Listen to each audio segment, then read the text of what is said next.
It is an honor to be here today and speak to the four of you and all of you here in this room who came today.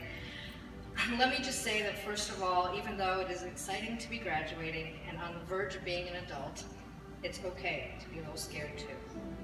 Every adult in this room that you see, myself included, made mistakes along the path to adulthood, and it's okay for you to make mistakes too. I'm going to say that again. It's okay to make mistakes. The most important thing to remember as you leave Wayside Academy is that there will always be people who care about you, who support you, and who believe in you. You should always know that you can reach out to them for help and know that it is okay to ask for help. In fact, the strongest people I know are the ones who often ask for help. We are all here to support each other. There is no other way we can all survive and thrive. That is what makes a community, and more specifically, your community. Some of us take too long to learn that lesson, and some of us never learn the true meaning of community. But I want to plant that idea in your head today. Remember the people in your life that have cared for you, helped you, coached you, and mentored you, and even got mad at you when you screwed up. Because those are the people who will be here to have your back as you continue to grow. Those are the people who will continue to shape your life path as you venture to your next chapter. In truth, making mistakes is just another way of saying continuing to grow. And it is my hope for all of you that you will keep continuing to grow. But enough about you. Let's talk about me.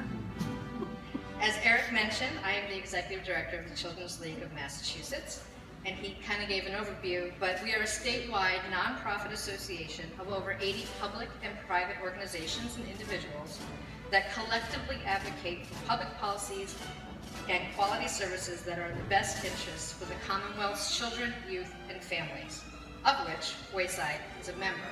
And not just a member, they are one of our founding members. In this capacity, I advocate for laws and policies that will better serve the children of the Commonwealth, children like you, and children like I was, but more about that later. This means that I spend a lot of time talking.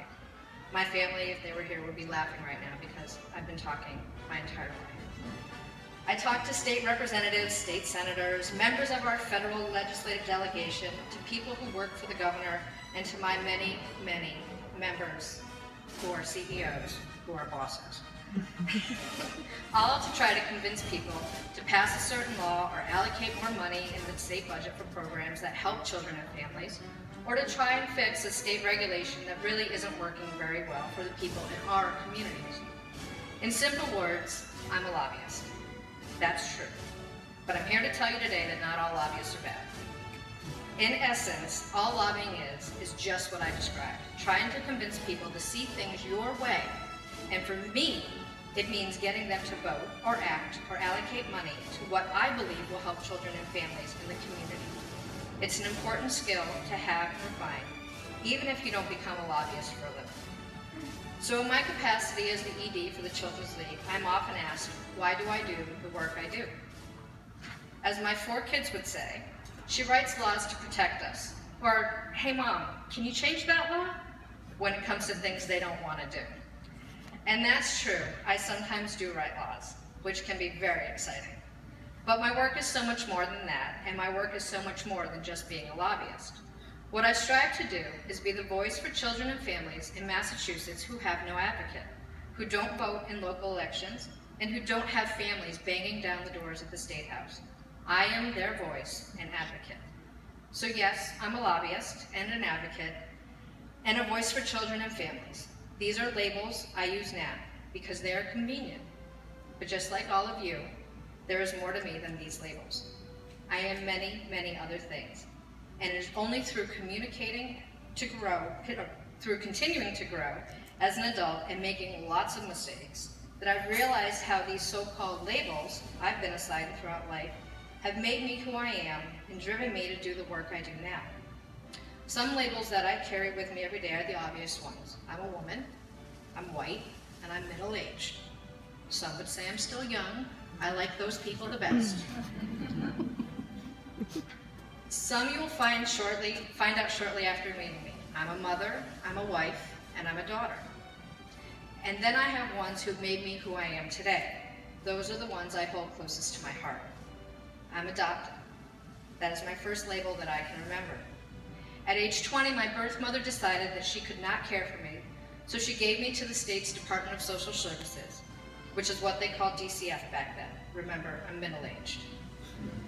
And hoped I would find a good and loving home. I'm very happy to say that I did. My parents, Joseph and Carol Bradley, were amazing, and while I hate to admit it, I had the picturesque white picket fence childhood you read about in stories. But I didn't always fit in with my family. I was loud, demanding, and didn't always follow the rules. All things I'm sure that you can relate to. I was a typical Irish teenager, as my father would say. He comes from a very large Boston Irish Catholic family with many, many colorful stories. My parents did the best they could to mold and shape my path, but some things I had to experience on my own. I'm a recovering drug addict. That is my second label, and one I rarely speak about. Most of my high school experience is a haze, literally. I was addicted to many drugs, but my favorites were acid and cocaine. Remember, this is the 80s, so things were different back then. I was doing things kids should never do, pushing boundaries and trying to get caught, but somehow I never did. I was still getting good grades without even trying. I had lettered on the swim team, I was active in theater, and I was very popular in high school. My parents were so worried, however, and after multiple failed rehabs, fights, and anger, I still couldn't figure out why they were so concerned. For better or for worse, on December 25th, 1994, my life path changed forever when my mother died of cancer. I had gotten clean about 18 months earlier and had promised her that I wouldn't do drugs like that again. While it is hard to speak of how much her death impacted me at 20 years old, I can say that my only regret in life is not treating her kinder as a teenager. Although I was lucky that I got 18 months of my life with her as a young adult, when I could take in her words and commit them to memory, hear her laughter, and relate to her as an adult, life moved so fast and I just held on. I buried a lot of that pain that I felt upon my mother's death, but I also used it to make myself better, to gain a clearer picture of who I am. When she died, I was ready to give up my label of drug addict and find another one that would serve me better. Which brings me to my final label. For now, I am a lesbian. At the young age of 34, I finally came out to my then husband, to my family, and to myself. It was like a light went off and I woke up the last piece of who I was. I was out, I was excited, and for the first time in a really long time, I knew who I was. I'm glad to say that I had it easier than others I know who struggled with coming out. It was 2009, people were pretty cool with having a lesbian as a friend or a family member. Massachusetts had had marriage equality for almost 5 years. It wasn't taboo anymore to say I am a lesbian or I am gay. Plus, I worked with colleagues who were very supportive, and as a slightly older person, I had a pretty good sense of who I was and how to stand up for myself.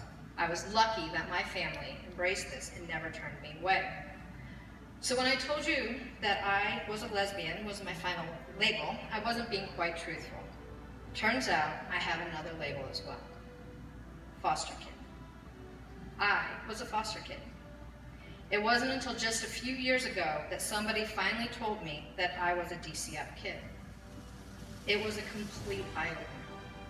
I had never called myself that before, and I wasn't sure I liked that at the time. But it did make sense given the path that I had chosen in life to fight for the kids I ultimately related to the most. So after 15 years working at many different careers, like Eric mentioned, I was a photojournalist, a graphic designer, a feminist leader, a hospital clerk, and a policymaker. When I accepted all of my labels, I found that I had finally found out what my true calling was. When I was young and adults would ask me what I was going to do, my response would always be an actress. I'm sure we have a couple of those here today, and if not, 2 of my children will do that for you, no problem. I never could have dreamed I would be a lobbyist, a writer of laws for children in state care and custody, and a voice for children and families. That didn't happen until about 5 years ago when I realized this is my passion. When I realized I am you. See, all these labels make me the person I am today. They built me, and they are my badges from life. And instead of turning inward and continuing to harm myself, I spoke out, I spoke up, and I'm trying to make it better for everyone who feels like they have been unfairly stuck with a label. Young women and men like you are my inspiration. You are the reason I do this work, and it is not easy, but it is so important. And I also think that you and I, people who have had our life experiences, are particularly suited to being advocates, for being voices for the voiceless, and by extension, political work. I bet no one has ever told you that politics may be the best career for you, but I'm telling you, it's true.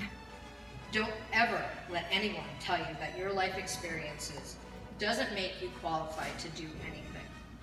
In many ways, we are more qualified to speak up and speak out because we know what it feels like to live with labels, to have an uncertain path. When we can tell our stories, to share these experiences, these mistakes, these labels with others who help them see, we are not that different from someone they know. By becoming an advocate for yourself and others, you can create your own path rather than waiting for one to be laid out for you. And it is an exhilarating feeling. You may not have uncovered all of your labels yet, and that's a good thing. Your path will unfold, or better yet, you will create it yourself. And that is my hope for you, that you will take what you've learned here and make yourselves better, make your communities better, and most of all, make our future generations better. I'm counting on you to help my 4 children and their children do that. Please know that I and many people like me are standing beside you as you create your path, and we have your back. We also need to hear your voices, ideas, and thoughts about how we should shape our future. We value your contributions, and we recognize that your ideas may just change the world someday. Don't ever let anyone tell you otherwise.